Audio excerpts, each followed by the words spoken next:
The trends that you've just seen at the Nairobi Securities Exchange and government services in the coming years could be adversely affected, with about 35% of civil servants set to leave work having reached the mandatory retirement age.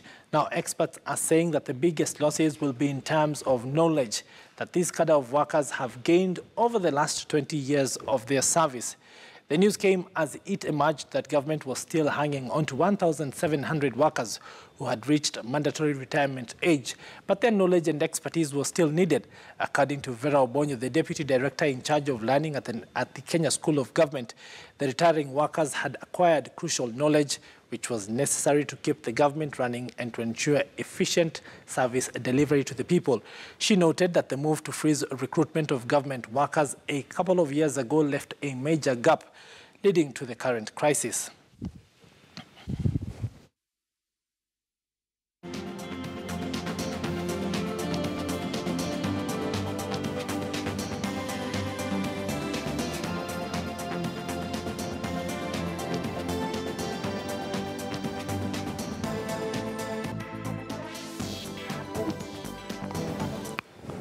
Well, to some housing news now, and Habitat for Humanity has called on the government to ensure the creation of at least 50,000 decent and affordable housing units for low-income households in rural Kenya over the next 5 years, saying that this would account for about 10% of the 500,000 houses pledged by President Uhuru Kenyatta during his inauguration for his second term.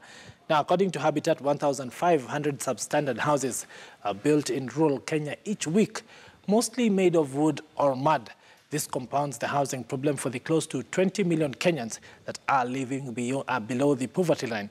Now, Cyrus Watuku, who is Director of Program Operations for Habitat for Humanity Europe, Middle East and Africa, said that so far much of the attention on housing is almost exclusively focused on urban dwellings, while rural housing needs have been almost totally ignored.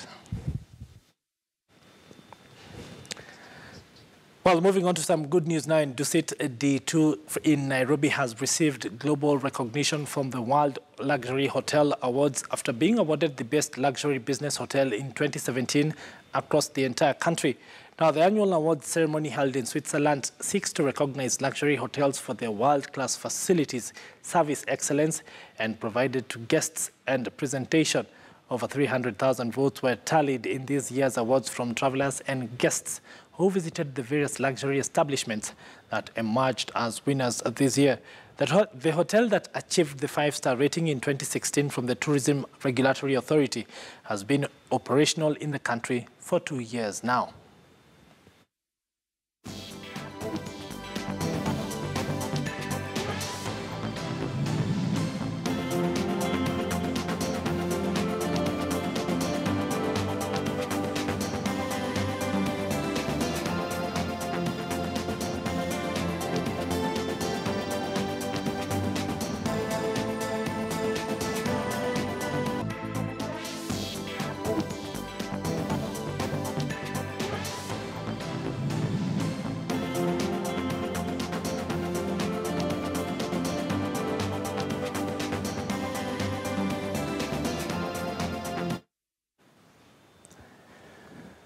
Well, and staying with that same story now, Kenyan hotels won big at this year's World Luxury Hotel Awards, with Sarova hotels scooping a majority of the Continental, Country and Regional Awards at the gala event that was held at the Kum Hotel, St. Moritz in Switzerland.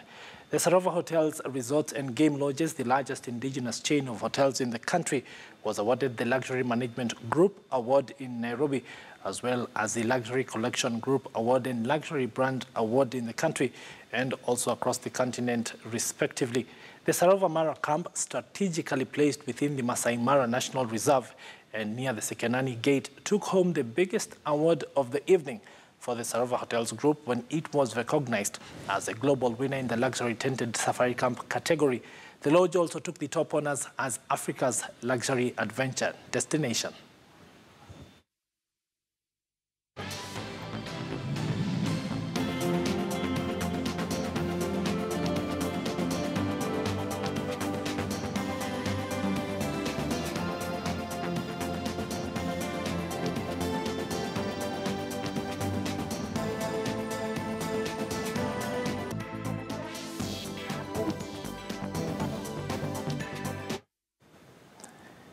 Well, some of that footage, of course, in that story is historical, therefore containing the picture of the late CEO of the company.